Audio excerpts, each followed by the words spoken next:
S. Dev Burman, the Regional Director of Northeast Region, Ministry of Tourism, has, on the eve of his long career, shared his great appreciation for the region's art, culture and diversity.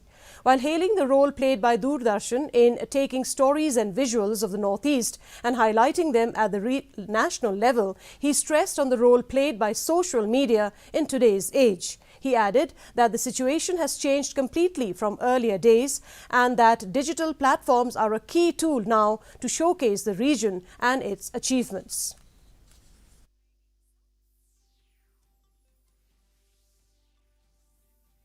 Doordarshan also now properly utilizing the digital platform. We are blessed with so many things, Those things now, through the digital platform, through the social network sites, need to be properly highlighted, and that we will be doing. Along with the rest of the world, India